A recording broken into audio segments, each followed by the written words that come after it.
Hey everyone, Pratiti Pathak here. Welcome to Unpacking Brain Drama, where we talk about real life experiences, the challenges and the obstacles. Sometimes we use them to block ourselves. Sometimes we use them to grow and evolve. Here's what I want to say. Obstacles are not the things blocking our path. Obstacles are the path. So in other words, we have to grow through what we go through. So join me as we have some amazing conversations with some amazing guests. Let's go. Welcome to Unpacking Brain Drama. It is Wednesday. What's up, Wednesday? It is the middle of your week and the middle of your morning. And today is super exciting. Just got back from Mexico last night. Hope you guys caught my tiny little scattered Facebook Live last week while I was trying to focus on my words and the beautiful scenery in front of me. So I apologize if I was a little distracted by the gorgeousness everywhere around me. Today is part 2 with Dr. Robert Grigore, and we are talking about EMDR therapy and why everybody needs to get some of this into their lives. And today is the part 2, meaning we are going to do a little bit more of a deeper dive on a personal level on my own personal journey with EMDR therapy. I actually first want to welcome Robert. Welcome back. Thank you very much, Pratiti, and for having me here. Just really quick before you keep going, not a doctor. I am not a doctor, but I am a certified EMDR therapist and approved EMDR consultant and all that stuff. Just want to get that out of the way. All right. Let me stop lying about Robert here. He is not a doctor and he is amazing. So today I want to talk a little bit about why it's important to do some type of work on ourselves, whether it's EMDR therapy, whether it's counseling, regardless of the type of personal growth journey you go on. I just think it's super important that we take a look at some of the things that have affected us in our lives. And more importantly, how some of those experiences have affected us, currently are affecting us, and may continue to affect us in the future if we don't actually take a look at it and address it. Last week, we talked a lot about why EMDR therapy is important, what it actually does. We're going to just ask you real quick, Robert, to just kind of recap on what EMDR therapy is, what it stands for, who needs it, why have it. So everybody needs it. Everybody could benefit from it. Why? Because everybody's been through a childhood that's complicated. Number one, I think nobody escapes childhood unscathed. Everybody goes through stuff in life. So what EMDR is, it stands for eye movement, desensitization, and reprocessing. It's a mouthful. So just EMDR is what we do. What it is, it's not talk therapy. There's no homework involved in it. It is a neurological, structured type of therapy that utilizes something called bilateral stimulation to consciously recode your brain, to consciously create neuroplasticity in your brain, to consciously change your life. So, and it happens very naturally, very accelerated. There's lots more to it, but that's the gist of it. Yeah, no, I like to describe it as it is a process that uses rapid eye movement and tapping, which I did not know. And it is the process of unwiring and rewiring your brain. So maybe we have some traumatic moments that are, cause a lot of triggers for us, and we automatically respond to them in a way that maybe we don't want to, or maybe we could handle differently. Maybe we want to be recreating the trauma over and over. So we have big traumas, little traumas. It's the little traumas, I think, that affect us more greatly over the long run. Sometimes. Well, anyway. Yeah. One thing that, number one, how I met Robert is through a roundtable talk that he invited me to on LinkedIn. It was amazing. I was just like, yes, I'm all in. I want to know everything. And what was really great about the way that you actually host that session is that it's so interactive. You give people an opportunity to ask you a bunch of questions, get some really great answers, even personal to them. And then you actually open it up for discussion for all of us, which I think is a really beautiful way of the community that you're building there. So if anybody's interested in that, the link is in the show notes, and you can absolutely ask for an invite and we will get you one. Thank you. One of the things that I discovered about Robert is not only does he have EMDR sessions with clients one-on-one, and they're usually maybe 50 minutes or something like that. Is that correct? I'll go for about 60 minutes, sometimes to 2 hours if I do that sort of a package, but I also have other ways of working, as you know. Yes. So that is actually the main way that I want to talk about, because it is the option B that I took, which Robert does a weekend warrior, if you will, type of session where you are literally doing 5-hour sessions, 3 days in a row. It's really fully all immersive way of diving deep on yourself and the experiences that you've had in your life. And for me, most of you know, or anybody who's new to me maybe doesn't know, but I am 53. I've been in the United States since I was 2 years old. Growing up as my childhood, I really struggled with fitting in and trying to belong into two very different cultures, and ultimately kind of not feeling like I fit into either one, right? I was completely doing it wrong on one side, not knowing what I was doing on the other side. But because of all of those types of experiences and trying to fit in, I had developed smoking cigarette habit and just making some poor choices along the way, not necessarily, life damaging, but could have been, would have been, But one thing that stood out for me through all of the work that I've done on myself, now working with clients in coaching, is universally, we all have that I'm not good enough in some way, right? I'm not pretty enough. I'm smart enough.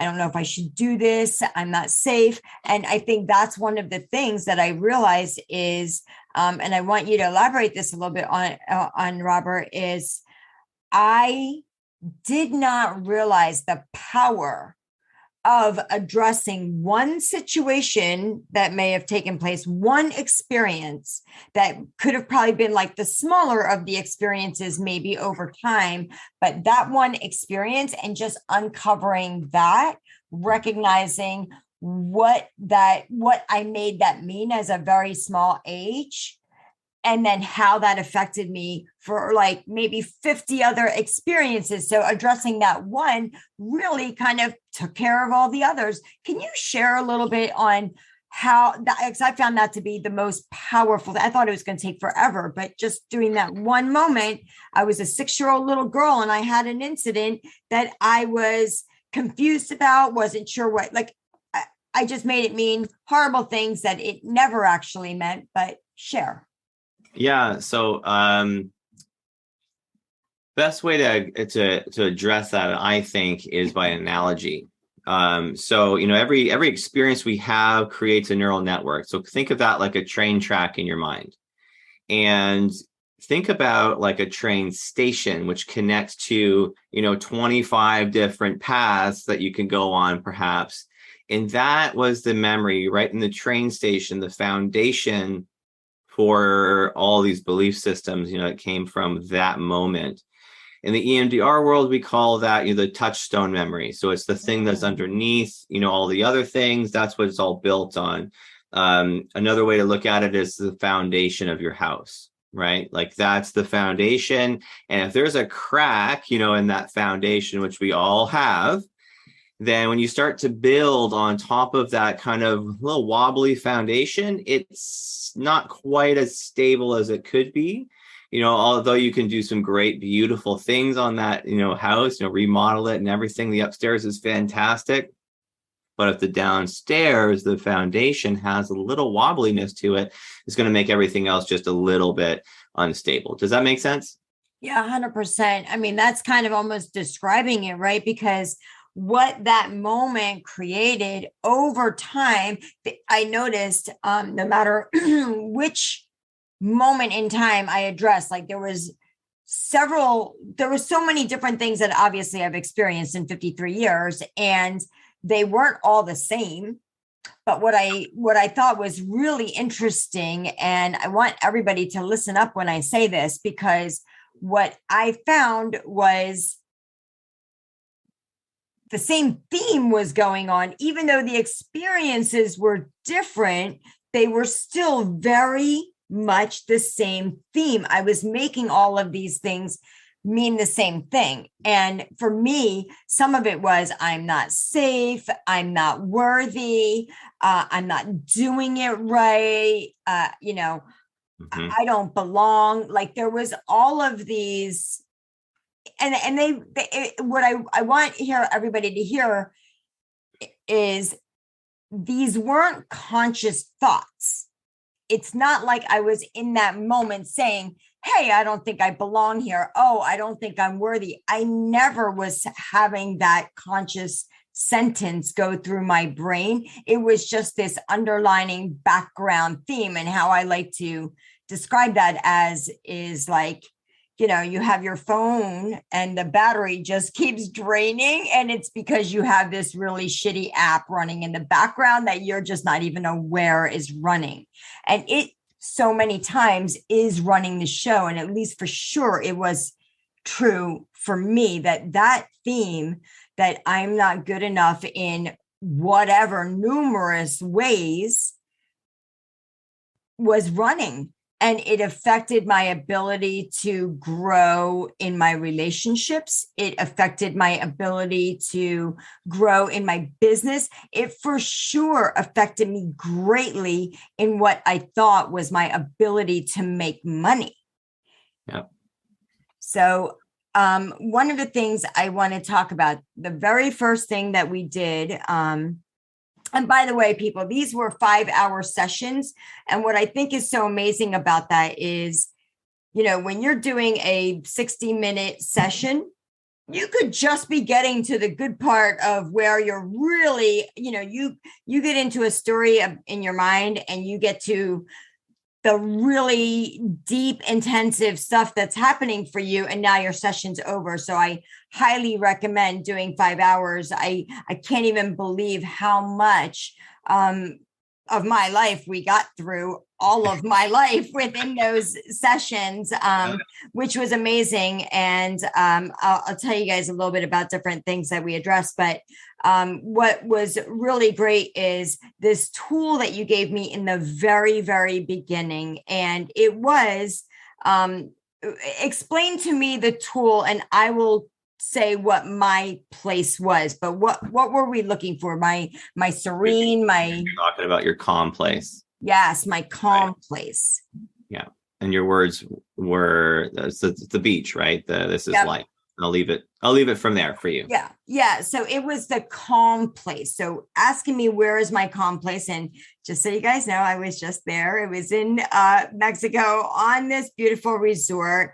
And it doesn't necessarily mean it's exactly that beach, but it is that image of water and peace and calm. And I happen to be somebody who loves seeing the sunrise on water. So that is my place that I just love being. So it was the calm place. And then he had me create this beautiful container so I could just imagine what it looked like. And as you all know, my favorite colors are purple and green with my son. And so I had this very elaborate, beautiful purple and green container that I imagined. So explain what this container is for. So, and thank you for sharing this with the audience, because I think it's so important for me to know that, when you do the EMDR, you don't just jump in and start processing, the stuff that really hurts. I call it the knife in your leg, just go for the handle. You want to make sure that you teach people to to apply the brakes before they hit the gas. So that's really in phase 2, but I do phase 2 and phase 1 of EMDR at the same time, because as you're talking about your story and your goals and everything, that can be a little bit triggering for some people. So we do them all at the same time. So the container is this beautiful opportunity for you to place something that's a situation, an emotion, a thought about the future, a fight you just had with your partner, whatever it is that's stressful for you, into this imaginary container, or for some people it can be a physical container. We can talk about that later, but an imaginary container where you can take it anywhere if you want, and you're going to put something consciously. We all have the ability to compartmentalize stuff, so this is but just consciously putting it away in the container. Now, the important thing to know, this is not sweeping it under the rug and forgetting that it exists altogether. This is the opposite. This is so important that I have to put this away for later because now is not the right time. Right? Yes. That makes so much sense. And it made so much sense right in the beginning, but it was so comforting to say, like, you know what, there was a conversation. Maybe there was a conversation that I had that morning, or maybe something, I'm also a realtor. So maybe something didn't go right with one of my transactions, something that's going to interfere with what we're about to do. And that's kind of like the goal of it, right? And I was able to say, like, okay, here's this thing, not that I want to push it away, but it's important to me, but I'm not going to focus on that right now. I'm going to kind of like put it in this safe place where it's going to be taken care of, like a precious item of mine, and that I can address it later. One thing you had me do was, okay, picture it, imagine it, walk up to it, open it, close it. And mine, of course, was very fairy tale-ish. And I just walked up and it automatically opened for me because it's magical. And so then afterwards, you had me kind of walk around the container and make sure it was secure and that it wasn't leaking out any of my information, right? So it was safe. And that in itself automatically created this feeling of safety and calm, right? And then from there, I can talk about whatever I want. And I think the beauty of it was there wasn't like an agenda. Now, I'm not saying that I didn't have specific things I wanted to address, but sometimes it's very easy to go like, geez, where do I start? Yeah. And especially at the very beginning when we're creating the treatment sequence, the map of where we're going to go. And that's not the time to dive right into every single detail, which, by the way, we should talk about that too, where you don't need I don't need all the details of a situation. I'm all ears. I'm willing to hear it all, but EMDR therapists don't have to know all the details. So that's an important point. But yeah, you've got 20 things going on. We're going to deal with one at the moment, right? Let's put that away. Also great for people that say they're driving. Now is not the time to think about the fight you just had with your spouse, right? So put it away in some place that you can contain it safely. Yeah. I think that's a really good point that you're making right now, because this container, this calm place, this safe box, if you will, wasn't just meant to be used during this session. This was a tool to take with me. Exactly. So that no matter whenever I have anything I want to put away for a moment, like if I'm getting ready to do some business, some transaction, or meet with a client, but something else just happened, or maybe it was a different client that I was talking to, I can just kind of put that away and now address this without that on my mind. It's very similar to the thought download that I do, is I dump everything out onto a piece of paper so you don't have to think about it in the moment. So one of the things following that, now there are things that I wanted to address, right? I wanted to address my childhood growing up. I wanted to talk about becoming a single mom. I wanted to talk about the loss of my child. And just so you all know, you have an entire lifetime worth of experiences. They don't all have to be in the same session. They don't all have to be all at once.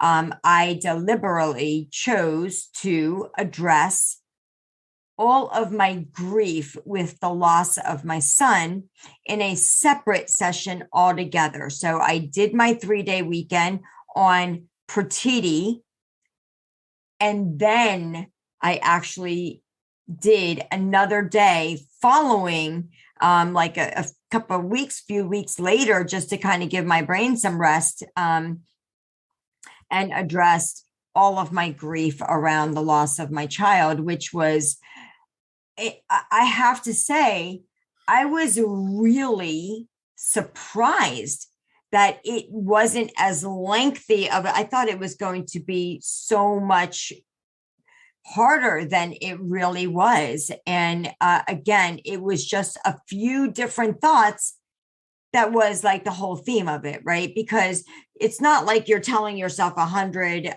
different terrible things about yourself. There's really just one or two. We're just bringing it up on everything that happens in our lives, and that's why you see a lot of patterns in your life, right? Yeah. Whether maybe it's the same type of relationship you keep getting into, or maybe it's the same type of job that you keep getting into. Whatever that is, you'll see patterns and repetition in your life. One of the things I wanted to talk about is during the sessions, number one, I thought it was fascinating that I did not have to be in person with an EMDR therapist. So don't think that you have to hire somebody locally. I'm not saying don't, and that's not good for sure. Though I think doing it online was really valuable to me. I could be in my own personal safety of my own house. It was comfort zone. It was, and something that I did kind of proactively. And I know that a couple of weeks ago when we talked to you, Robert, you did say we don't have to do any preparation whatsoever. Just show up and you'll take it from there.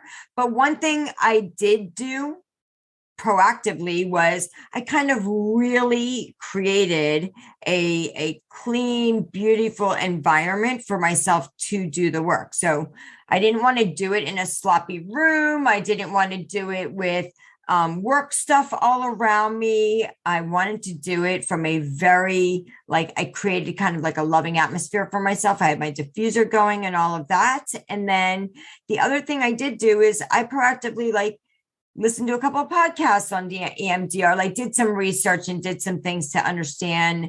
I took some time to do a bunch of thought downloads. For those of you who don't know, brain dump, whatever you want to call it, is empty my brain out onto a piece of paper and kind of clean out my, preconceived thoughts or judgments or anything like that before starting. And, when you're unwiring and rewiring your brain's literally changing shapes. Can you talk about what that process, what is going on for our brain? So during the EMDR, and actually just all the time, our brain is rewiring itself here and there because thoughts our brain absorbs millions, maybe billions of pieces of stimuli every given second. It has to go somewhere in the brain. So the brain is making new connections all the time, what you're experiencing. And if it, it's like, if it quacks like a duck, it looks like a duck, it's going to go into the duck file in your brain, right? So this is the duck track, right? So it's all absorbing itself into this spot in your brain. With EMDR, the process of desensitizing, we utilize bilateral stimulation, which you said, you shared, it could be eye movements, it could be tapping, it could be audio tones. There's lots of different ways that we can do it. What's happening is you're alternating each hemisphere of the brain. Right hemisphere, left hemisphere, right hemisphere, left hemisphere. Because when you look left, you're activating your right hemisphere. You look right, you're activating your left hemisphere. And the left side of the body is the right side of the brain, et cetera, right? So as you're doing that, you're alternating the activity in the brain, allowing information to travel from one hemisphere to the other over the corpus callosum. So the right hemisphere is more, artistic, creative, abstract. This is most of your senses come from here, the sight, sounds, touch, etc. That's activating the right hemisphere of the brain. And the left hemisphere is the meaning center, the logic, the I am blank. This is what it means to me, right? So you need both of them working in simultaneous alternating fashion. And that's what EMDR does with bilateral stimulation. And that's the neuroplasticity that changes lives. Wow. I mean, that is just so fascinating to me. I love learning and studying more about the brain and why everything works the way it does. One thing is, with neuroplasticity, for those of you who don't know, your brain is literally changing shapes. Mm-hmm. And one thing that was super important to do after my sessions, during my sessions, was to be drinking a lot of water. It's kind of like you go in for a massage and you're treating your body.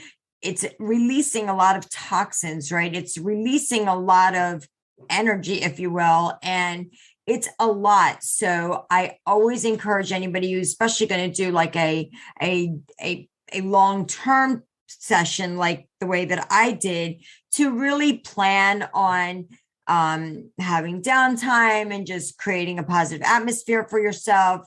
Don't go from there to, being around somebody you might have a lot of negative energy or talk about like things going on in the world. Like maybe that's not the time to do it. Just kind of like be zen, to give your brain some time to absorb and I guess be with its new self, because it's changing, literally changing shapes and changing what my brain has been thinking on a loop for so long that I want you to explain what happened. So, you have maybe some traumas in your life, big traumas, small traumas, and am I glitching all over the place, people, again? Anyway. I'm following. Robot Pertiti is where we are.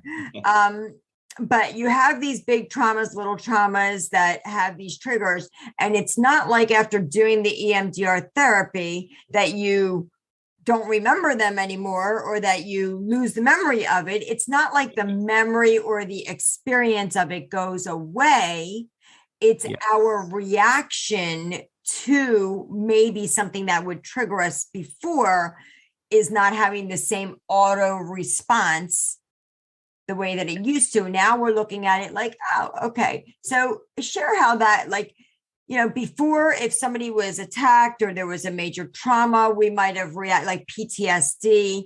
We may have responded to it in a certain way. And how will we now respond to it? Knowing, okay, we remember that same thing. What changes? Yeah. So like you said, it's not a frontal lobotomy. You actually will remember, the events that happened, but they don't have the same impact. Like, for example, with the knife thing, and I use that analogy a lot, with the knife, you remember the knife was in your leg. You might even see a scar, but you can use it again. You can run again. It doesn't hurt anymore. It's like when I broke my foot, I remember that it hurt. I remember how my parents responded to it, but it doesn't hurt anymore. It's the same idea. So in that moment of the trauma, if it's a big T trauma, like an assault or a natural disaster, something like that, obviously there's a moment of impact where it really hurts. And that gets coded like a snapshot in your limbic system in your brain, your hippocampus and your amygdala. It's just like, avoid this at all costs. Never do that again, right? Whatever you did to survive that, do it again for everything that reminds me of that. So that's, really critical, because that impacts the people's lives for, lots of different areas. You may be assaulted once, but you maybe have an aggressive boss that yells at you. Boom, you remember that it's triggered because your brain hears tone of voice, the way that it's delivered, body posture, the color of their shirt, the way they smell. Like if there's some similar, all that, like millions of different possibilities to be coded in that snapshot can be triggering. So when EMDR, and I should say, so all of that is, connected with that belief. Let's say I'm not safe. Then anytime you feel not safe, it's just more information that's going into that, filing system. See, I'm not safe because these 20 things may have happened to me. When you process with EMDR, it's the pain is gone. It's no longer a stressful event. I survived it. I'm safe regardless. I'm okay now. Those are the different beliefs that we come to believe about ourselves. So you remember the event that happened, but it's no longer charged anymore with the original, pain that you had. Does that make sense? 100%. And I will say that was the big thing for me was I feel safe regardless. I feel worthy regardless. And the safety part of it for me like through the childhood, like getting picked on and bullied and stuff like that, that's where that initial, like, I'm not safe kind of came up. And also not fitting into two different cultures. And, oh, I'm not safe because I'm not here, I'm not there. And then I realized, even after I, gone through the grief of losing my child, but the number one thing that like happened as soon as Devin's accident was I felt like something terrible was going to happen to me, that I was not safe, that I was without force field. I didn't have coverage. I was very exposed. Like, I felt very unsafe, because I didn't have protection anymore, as if my child at 2, 3, 4 ever protected me. It just was that underlining theme, but I didn't realize that's what was going on for me. One of the things that I really love about the way that you describe it, that visual of seeing something like a scar, that's such a good analogy, because it's like you can see like that was a major wound. Right. Yeah. That's a major wound in my life. I was scarred from it. Yeah. And it's been causing me pain all this time because I keep picking at the scar in a way that's just not helpful. But now, after the EMDR therapy, I can just leave the scar alone, recognize it, see it, love it, and acknowledge it, because that scar in so many ways has built like what, sometimes when you like, what's that? There's a piece of art where it broke and it got, I forget what that is called, but they did or something like that. They did it with gold, like a gold bonding solder or whatever. And it's more beautiful now. Like, I feel like the version of me today, because of all of those small and big T's in my life, have really formed and shaped this beautiful version of myself that I'm so in love with now, that hated all the other years. I was just like, leave her alone, she's fine. Yes. Yeah. And that's really, it's really a good point that, a lot of people are afraid to try a process like that, like the EMDR, because they might be afraid of, if I feel better, then what does that mean about me as a parent? Like, say I lost a child, horrible thing. Hopefully, nobody wants to go through that. That was a bad incident. Like, you can't ignore that was the fact that really was awful. But that part of it doesn't have to define the person, right? Like, it's like being able to look at all the other things about that person being in your life that you can now hold together as the memory, right? All the good times, all the happiness, all the joy. Like, you don't have to think about the time when something bad happened, right? So you can just let that go and just be the real you, the true you, the authentic you. Yeah. And I think it is especially true for loss, right? Whether it's loss of a child, loss of a marriage, loss of anything, right? Our parents. Yeah.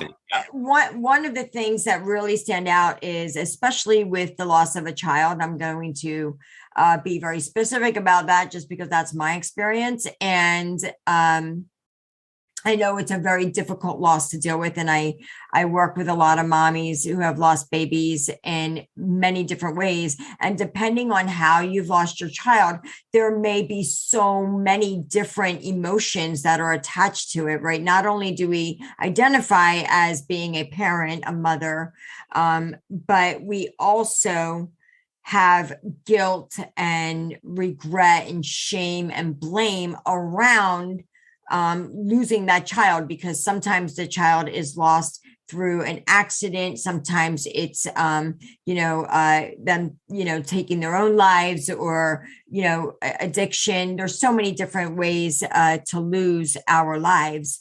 And one of the things is a lot of guilt around that as a parent. How do we not see this? How can we not? Our job is to protect them. And we couldn't, we have all of these things going on. And ultimately that guilt turns into shame and blame on ourselves. So we feel like lousy. Now, I want you to know that EMDR therapy doesn't take away you feeling sad about not having your child. Okay. I'm still going to cry when I feel like crying. And I love when I cry. Any of you know me, I love to cry.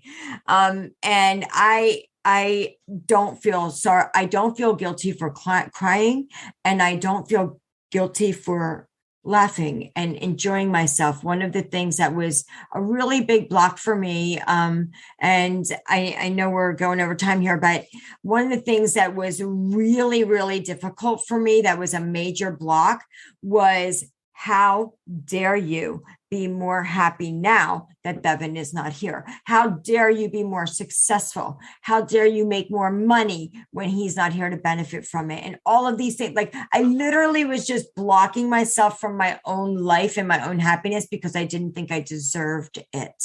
Even though I didn't have any part in his accident, it wasn't, it was literally just an accident. And, for those of you who don't know, my son climbed a high voltage structure, touched a wire by accident, and fell 40 feet. He was just being a teenager. He was 17. He would just be turning 31 at the end of this year. And it's one of those things, like what you just said. If I do EMDR therapy, is that going to make me like forget about it? And I think that is a fear for a parent. Like, are we going to not care anymore? Of course not. Of course not. We're never going to get rid of the love and sadness that it brings. But what I will say that does change is your level of commitment to honoring that love and that life and that relationship that you did have. Because I think one of the things that get lost immediately is we actually stop loving them and honoring them and cherishing them because we're just regretting and feeling guilt and shame and blame, all the negative things that we're blocking ourselves from actually feeling that deep, intimate, connected love and bond that nobody has more than a parent with a child. So if you are a bereaved parent, or even somebody who's struggling with the loss of their mom or their dad or a sibling, because grief is real, or even a spouse, this type of work on yourself is way different than just going to counseling for session after session. For years, people go to counseling. This is a way of really diving deep and doing it in a way that really is just profoundly loving and compassionate to yourself, which is something that I would encourage anybody to do around something that they feel shame around, because we're never doing anything that is intentionally harmful to anybody else. If something happens, we were doing it with the best intention. Yeah. And if I can add one more thing, to what you said there's a big difference between what you think and what you feel, right? Like, and this is a cliche, and everybody that's listening and watching knows it's true, right? I should be happy. I know I'm supposed to move on. I know I'm supposed to honor, their memory. Like, that what you're supposed to do, but you don't feel capable of doing that because the trauma and the pain is so great. So when you remove the pain and the trauma, then you allow yourself to do the things that that you're supposed to do, but this time you can actually feel it as a change. Yeah, no, I'm so glad you said that, because I almost forgot to talk about that. And I think we kind of touched on it the first volume 1 on this, though. What I think stood out, again, there's so many things that stood out so much for me, but one of them main things is there's so much of it that I knew intellectually. Right. And I teach this too. Like, we know this, right? If I talk about it, it, but knowing and processing that emotion, and people, what you guys don't maybe know, or maybe what you do know, is how to process an emotion and kind of close your eyes, describe it. Where is it in your body? What shape does it have? What's the consistency? Is it flowing? Is it sharp edges? What color is it? Like, all of that matters. And the more you talk about it, you're processing it, and it literally moves and dissipates. It's just such a beautiful experience you want to talk about like taking a negative experience and then processing that deep down pain that you have inside your body, no matter how much you think about what you should be doing or shouldn't be doing, or what you're telling yourself. You literally can't overcome it until you process the emotion.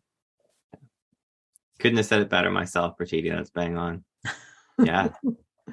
Robert, we may have to do a volume 3, 4, and 5 over time, but anybody who is struggling, and I really, really mean this with my whole heart, if you are struggling with anything, and it could be the smallest of things. I use this example of running into a friend and having your small child with you and saying, "Hey, Robert, so good to see you. Haven't seen you for so long." You look down at my leg and you see my 3, 4-year-old or whatever and say, "Oh, don't mind him. He's just shy," or "Don't mind her. She's just shy." That child may not grow up thinking they're shy, but they may end up identifying with, "Oh, I'm just not somebody who puts myself out there. I'm not somebody who takes chances or takes risks." It does make a huge difference. So it could be the smallest of things like that, that maybe just was, "Oh, she's got an attitude," or, "Oh, mom's with the daughters, like, that's Miss Attitude over there," or Miss Divalicious, or all of that.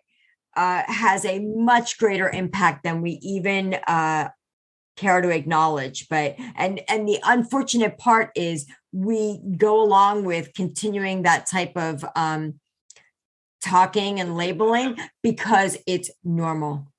Yeah. And I just want you guys to know it's not normal.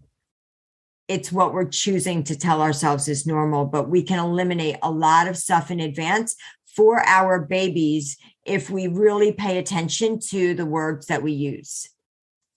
Yeah. I talk about that as a legacy. It's your legacy that you're living in right now, not the one you leave behind. This is the one that you're creating right now for your kids, for their kids. This is so important, how you show up in the world, the way that you help others, show up in the world. That's the legacy that I think is important to really hone in on and empower people with. Yeah, absolutely. And it's not just how we talk to our children, but what changes is how we talk to ourselves, because that's where it starts first, is all the negative inner dialogue that we have on us. That's the reason it pours out onto everybody else. So this has been a beautiful conversation. Thank you so much. And I know that my work isn't done yet. Gosh knows, we got a lot of unpacking on this drama over here. So thank you so much, Robert. You've been an amazing person in my life for sure. Thank you so much for having me as a part of your life. It's an honor to do what I do and to have met you. And thanks for having me on your show and all of it. Thank you. Well, I want you guys to know that I love talking to Robert so much. I know that we've totally gone over our time here because I just can't get enough of the conversation. And we're going to get off of the Facebook Live, but we are going to continue our conversation. So if you want to continue joining us for this conversation, I will put the link in once the podcast is released and you will have all of it. So adios for now, you guys. Enjoy the rest of your week and please treat yourselves with some love and compassion. Thanks, Robert. Thank you. Woohoo. All right. That was so good. Thanks. Thanks for letting it go a little bit longer. That's I feel like that's a great honor. I could talk about this for 5 hours straight every single day. You know that. I could too. I hope you know that too. I think that's what makes really what I love about our relationship is obviously we love helping ourselves and helping others in that way. I talked a lot about this.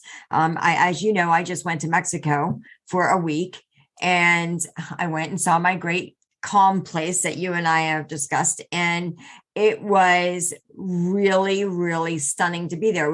I unpacked a lot of my own brain drama while I was there. What happened was I had arranged originally for my girlfriend and I to go, and I was I invited clients to join us.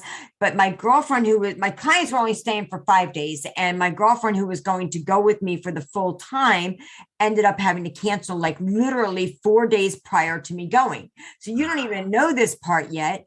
But I actually was like, wow, I am going to go on my own personal growth journey here, right? I'm doing how to put your goals on autopilot.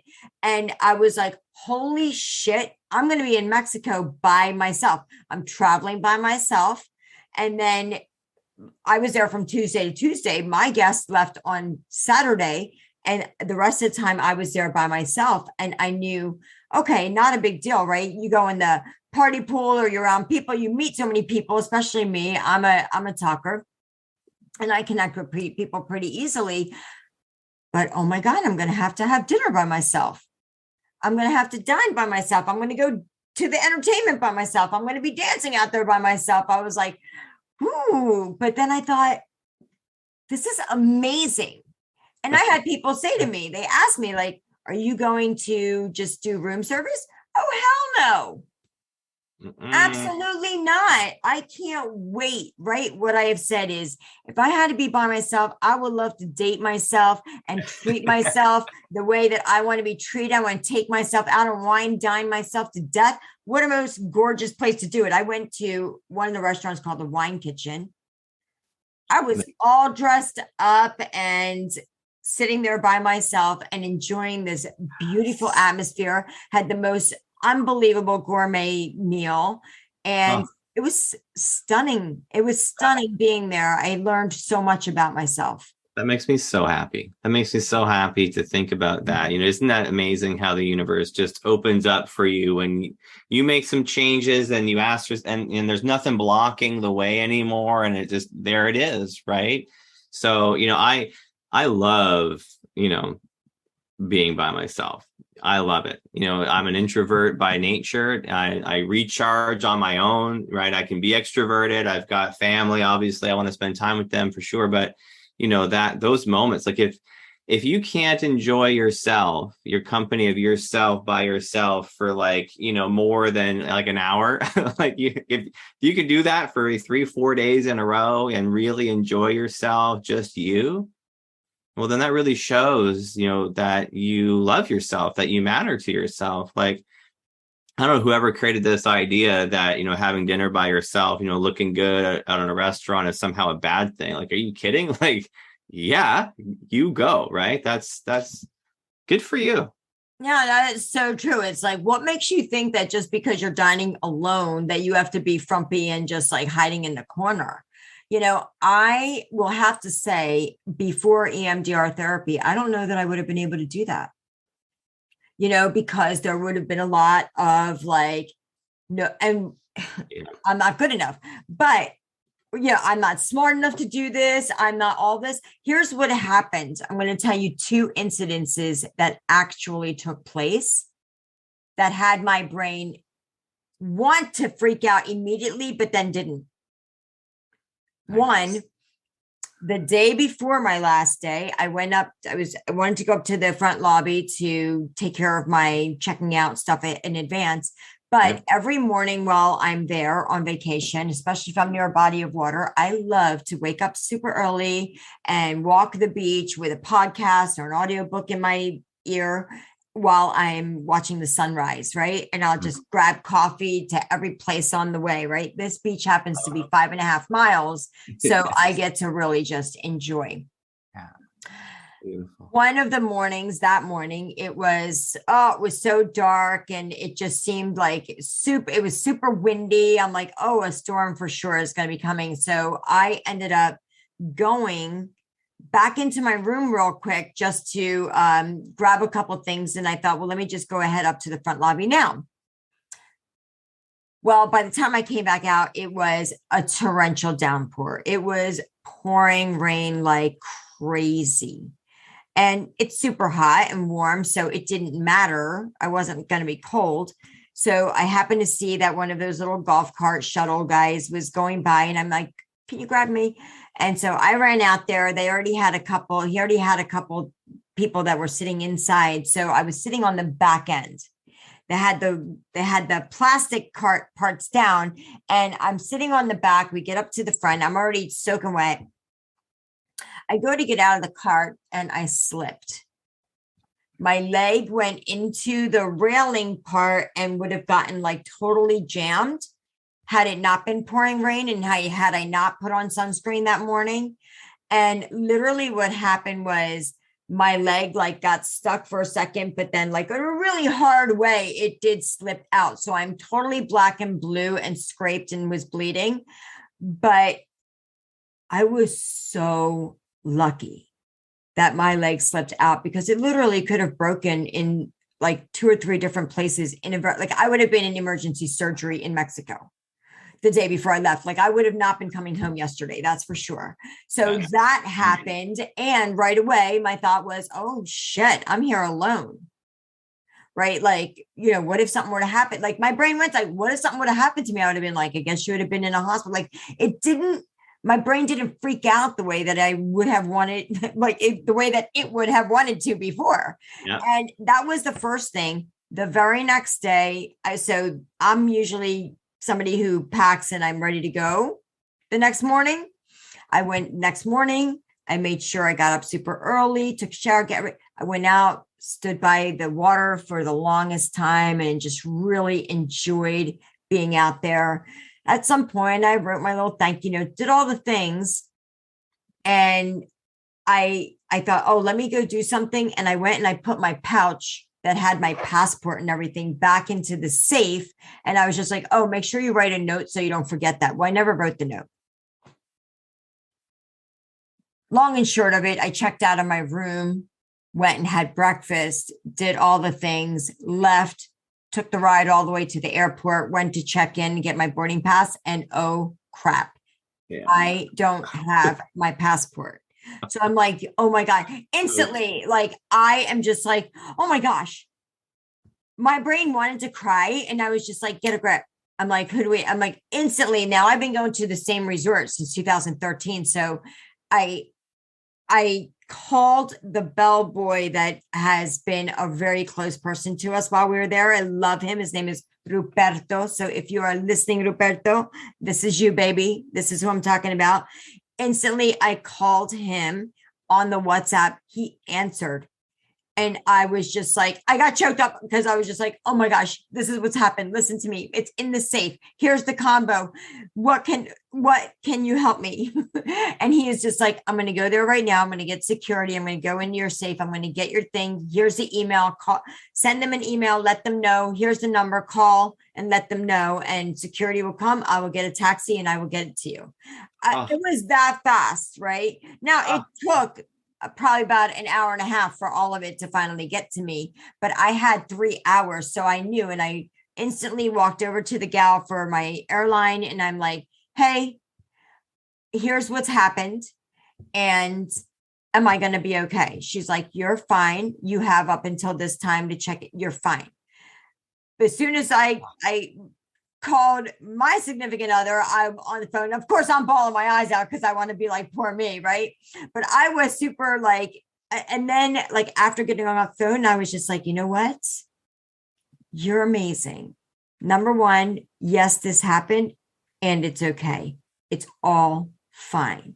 Yes. What you did was you immediately knew your resources and handled it instantly. Yes, your heart's kind of dropping because you're like, shit, what the hell?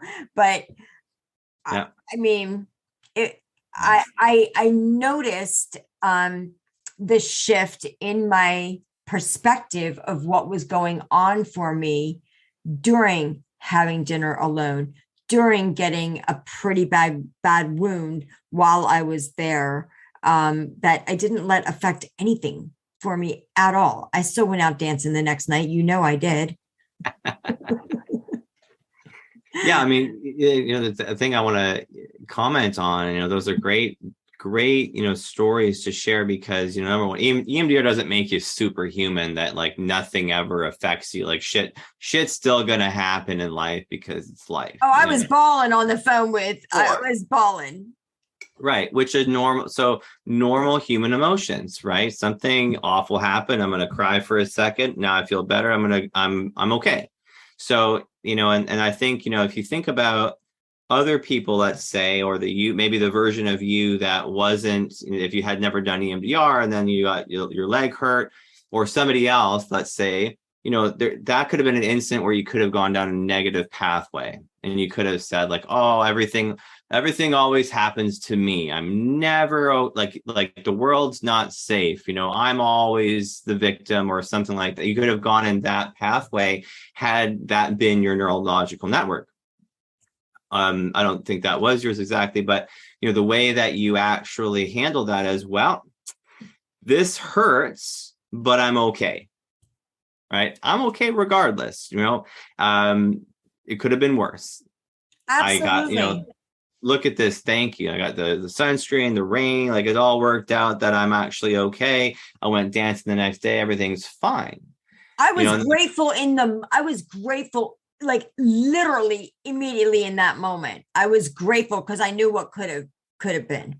Yeah. And even allowed myself to think that. And one of the things that you just said is super important to acknowledge. It's not like, oh, we're never going to cry again about something. Okay. First of all, I don't ever want to stop crying. And what I mean by that is I don't ever want to stop feeling all of the emotions, the whole gamma ray. That's the point of being human, right? At the end of our lives, we hope that we were able to experience all of what life opportunities had to offer us, right? Everything. Yeah. And process it in a way that's healthy, and then maybe help the next human with the same thing. It's what I'm doing now. And I love doing it, but I really enjoy processing all of my own stuff. And when I need help, I just go get it. Yeah. And what's really cool about what you said as well is that, notice as I'm hearing your story, I'm noticing how everything was on autopilot, right? This is this is just my resources are there. They are, right? And it's so natural that you don't even think about, you don't go, I should be thinking this. I wonder how I'm going to get there. Like you don't have to do all that work. It's just natural, right? Oh God, where's my password? You feel your stomach in your throat for a moment. Oh shit. And then, okay, what do I do now? Right. So it's right. You're no longer you're not out of your window of tolerance. You're not, fighting or flighting or freezing or not you're not in numb or you're not none of that. I'm not blaming myself. I'm not blaming myself. I'm not like, oh my God, you're such an idiot. I knew this was going to happen. Why would you do my whole life, I just spent an enormous amount of years being a bully and a mean girl to myself. Yeah. And that's the part that I've really eliminated. And I've allowed myself and given myself the gift of being loving and compassionate towards myself and be like, my gosh, of course, okay, this is fine. It's going to be fine. Let's go to the worst scenario. If I had to take a taxi and go all the way back and come all the way back with it, or have to somehow pay for more of one more day or figures, you're always going to figure it out. We're never just doomed. And if we can just say hey, obviously, I was a little, trying to be so particular about everything. And I had to think about everything myself that I was, it happens. Yeah. You forget something. It's not like you've never forgotten anything. The year before, or no, even this time, my scarf flew out of the cart the one night when I was going to dinner, and I was like, oh no. Yeah. But then that next morning, I went up to the front lobby. I'm like, oh, by the way, is there a lost and found here? And they're like, yeah. And I'm like, oh, I forgot. I lost my scarf last night. Here's where I was, blah, blah, blah. I don't know if anybody would have turned it in. Sure, the heck enough. I got my scarf back. I was like, what? Yes. Oh, I love that. Yeah. So many amazing moments happened for me during this trip.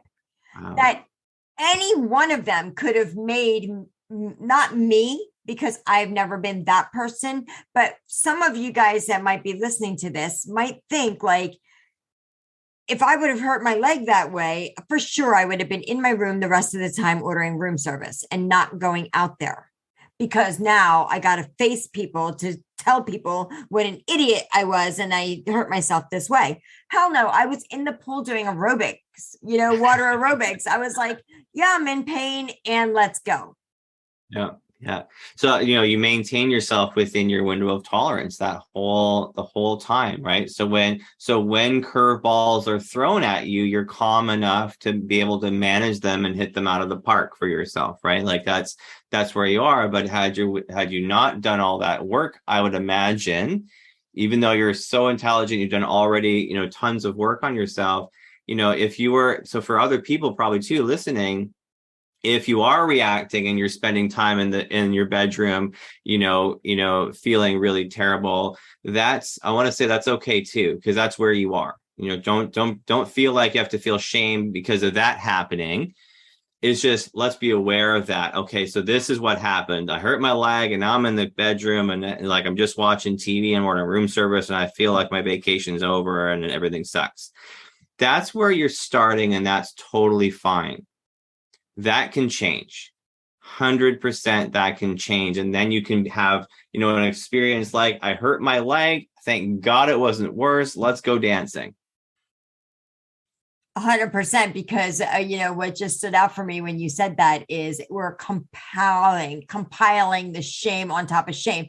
First, there's shame about me hurting my leg. Then there's like, now I'm an idiot because I'm just like ruining the rest of my vacation. Like you're just compounding, just piling on the shame. So of course, the next time it's even that much greater because we've added to it. And I think that's one of the things that really happens over time is like, when I think about my incident at 6 years old, every incident after that was just adding. And then of course you look down, it's just like, where is that little girl? She's under all this whole pile of shit that we've been just piling up on top of her. It's like, makes me think of like a football guy who's like down, one person tackles him and then everybody jumps on. It's like, let's just crush him. Yeah, exactly. And that's what we do to ourselves. We tackle ourselves over and over and over. And just like, before you know it, there's a whole heap of us on top of ourselves. Exactly. And so, I think of like if those football players were Jenga blocks, stacked on top of each other, right? And then your 6-year-old self is right at the bottom, tons of weight. And then you cleared that one memory, but it was connected to this whole tower. And it all comes down and suddenly you can rebuild in a different way, right? I love that. Like that visual of it. It's like, and the walls come tumbling down, that's beautiful. Yeah, I can't take credit for that. I heard that analogy somewhere else and I loved it because it's exactly what happens. That we really, No, you don't take credit for being the inventor of it, but hey, take credit for putting it out there and repeating it over and over, because the other thing is I just thought about this. It was, and I'm telling you guys these little examples because they may seem so minor at times, but they're not. They're not minor at all. So I hurt my leg and that happened, but the one night was the one at this place that I go to, there's crazy, entertainment every night. There's something new that's going on. And the one night was supposed to be like classic rock night. So there was a band that was going to be singing this classic rock. And so I was like up front and center because I just want to get up and dance. And it turned out that it was more like heavy metal. Now, listen, I'm Madonna, Whitney Houston, all the way to Metallica and Iron Man. I'll listen to all of it, but I just wasn't in the mood for it that night because I really was thinking classic rock, and it was pretty like loud and angry, and it just wasn't what I was in the mood for that night. And I was sitting there with new friends. I'd gone out to dinner with them and everything, not new friends, but they were sharing a building with me. So we were looking at each other. I'm like, yeah, it's a no for me. I'm out. I'm going to go back to my room. And I did not end my evening. I actually went back to my room. I had like a little Bluetooth, speaker. I cranked it up. I was dancing in my room. I was doing all kinds of things. I was just enjoying myself. I poured myself a glass of champagne and I was just like, yeah, this wasn't the music I wanted to listen to, but I'm not going to keep it from ruining my night. I'm not going to be like, well, this sucks. Now I'm going to, that's the small examples that I want to share. Like, even though when things don't go the way that you maybe would have liked them to go, pay attention to how you're talking to yourself. Yeah. Because the message there is, I'm okay regardless. Like, even though that's not like, that's disappointing. Yeah. And I'm in charge of myself, right? Like I can take this on and I can give myself what I need. And I think that's just, so important. Oh, the other thing that came up for me as you're saying, I want to share, because you shared in our last podcast, volume 1, about your finger, right? You mentioned that. And so this is information too that's in your brain that, I can heal myself, right? You willed your finger back to health, right? I mean, hopefully it looks like it's okay, right? We'll see. Yes. Well, it's better. It's looking better than it did, right? So, that's information that your brain has, as an adaptive network, that even though if I get injured, I can heal myself. So when you hurt your leg, that's also working on autopilot in the background going, and it's okay because I've already healed I'm okay with, right? I mean, as long as the leg's still attached, you're going to be okay, right? Yeah. And even if it's not, you'd be okay too, regardless. So I think so, I know I didn't mention this earlier on, but I mentioned the first part of it. So the first part of uncovering through EMDR was my feeling of I'm not safe. I'm not worthy. I'm not okay. I'm not belong. So it was all of these, N words, these not words. I'm not this and I'm not that. And all the different forms of I'm not good enough. But what the end result from that was, and this is a very important piece to understand, is tell me why you are, so like, show me all the evidence. Like, let's talk about, in what ways have you been able to be safe? Like, have you ever been safe? And then you're like, oh yeah, well, I actually, I was safe here. And oh yeah, actually, you know what? I actually did this and I did this and I was able to do this. So you don't realize how powerful the questions that you ask yourself, the sentences you tell yourself are, because I always try to, let me go back. What came out of it was how I'm the one who creates love and safety and compassion and worthiness for myself. Nobody else is in charge of that but me. And I was giving all my own power away to everybody else and everything else in my life that I had zero control over, forgetting that I'm the one in control over my own love and my own worthiness and my own compassion and all of that, right? And my own safety, number one, safety. Which is why so many of us right now are struggling with anxiety, because we're looking at all the external evidence on how we're not safe. Yes. So one of the things that stands out is the power of questions. We ask ourselves questions all day long. And how I like to think about this, as Robert, I can't wait to hear what you want to say about this, but I like to say that our brain is like Google. Just ask it a flipping question and it will give you all the answers. So if you ask yourself really poor questions throughout the day. Sponsored by Google. Why can't I lose weight? Why doesn't my boss like me? Why can't I find a job? Why can't I make money? Your brain will give you all the answers for that. Like, you're an idiot, you're stupid, you don't do it right, you never listen to it. Your brain will give you all the answers. But what if you ask yourself really good questions like, how can I really do amazing at my job and enjoy it? How can I clean my house and have fun? How can I connect with my children and have them, take some lessons from me? Like whatever it is, like think of some better questions to ask yourself and your brain will give you the answer. That's a great analogy. And who knows, maybe you will get sponsored by Google after this. So if you think about, so I'm not a techie, but some of you out there may be techies, and you can, correct me on this, but everything that's on Google, somebody had to put on Google, right, on the internet. So there's files galore, like gazillions and zillions of files. So when you type in, a term, a search word, is going to have all these different possible connections that it can make with it. So the brain works exactly the same way. It works in a gestalt, so which means that's a German word for a circle. So it has to have an answer. There has to be an answer to it, right? Sometimes the answer is I don't know. Sometimes Google goes, it's not found. I don't know. 404 message, no, file's not found. I don't know what's up there.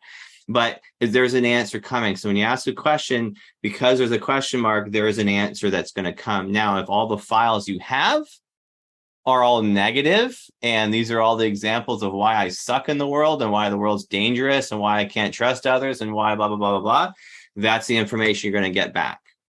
So when you work at, let's say you're working for Google, right? You go through this process, right? God, I really hope that they're listening, by the way. You clear, you change all you take all the negative crap that's out of there and you replace it with positive information. Then when you ask a question, you're going to get positive information back. And when part of the process that I also wanted to share about, so when we identify the negative beliefs and all the the main, what I call chapter titles, the main, events in your life that reflected that particular negative belief system. You don't have to know all of them, just the main ones. That's why I call them chapter titles. We don't have to go into details.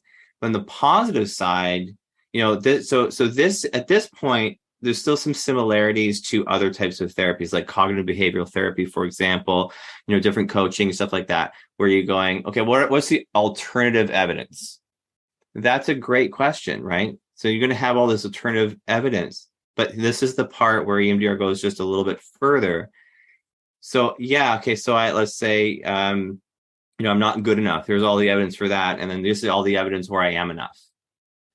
That, as you're thinking about that all feels true, but they don't feel connected.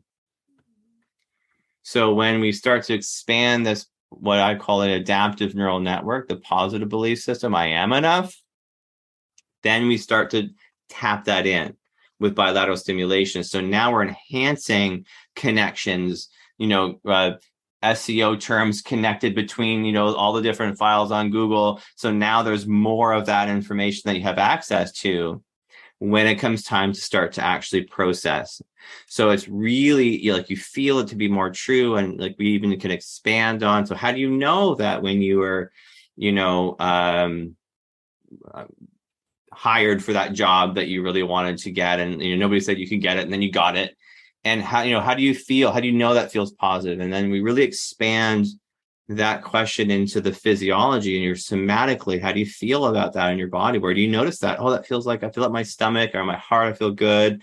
And then we tap that in. So now we're making more connections. So that's just something I wanted to add to, when you were saying about, the other side of where you're going to get to, because eventually, it's both of those networks are there, and it's important for people to know, but they're there. It may not feel true for you that that you can, you're worthy of love, that whatever it is for you listening, right? That you might not believe that or feel it's true. It's there though. Just the thing is, it's probably small because the negative network is so much bigger at the moment, which is totally normal. Everybody starts there, right? But then as you start to make that smaller, and then the positive network bigger, eventually it's just like Pac-Man. It's just going to eat, the other one, and now you're good. I really love that. That's, I always emphasize having equal airtime. So if you think oh, I'm a terrible mom, tell me where you're a really great mom. Tell me why that was the best thing that you could have done, and they always have an answer. Yeah. They always have an answer. And I encourage people not to use I don't know. And I know that Google sometimes does the 404, and it's usually because we had an error in the question or the way we asked it. Because I don't know is probably the biggest blocker from your own wisdom. Because I so many times when people say, like, I don't know, I'm like, well, what if you did know? Then what's the answer? And they have one. Yeah. It's so funny. They have one. Yep. So you do know, and you just may be blocking yourself from your own wisdom. So I know I have to just honor all of our time here and have to have another session, because Robert and I could talk for hours, and we have. Yeah, we have. Well, sometimes not that much talking, more processing, but we're processing. I mean, when I say talking, we were in a session, but yes. Yeah. All right. Well, thank you so much. It's just always beautiful talking to you, and just learning from you has been really, really eye-opening for me. And I'll say likewise. I love this work. I love, the ability, the opportunity, the honor to be in this process with you. And, I learn from every one of my clients. I'm not done learning myself. Right. So I thank you for bestowing some wisdom to me as well. We go through this process. So yeah, it's beautiful. Thank you so much, Robert. Thank you for listening to Unpacking Brain Drama podcast. You'll find links for all the things mentioned below in the show notes. And it would be incredibly awesome if you would take a quick moment to leave a review on iTunes or wherever you listen. If you'd like to be considered as a guest on our podcast, be sure to go to www.resultsbydesigncoaching.com for a free 30-minute coaching session. Thanks so much, guys. See you next time.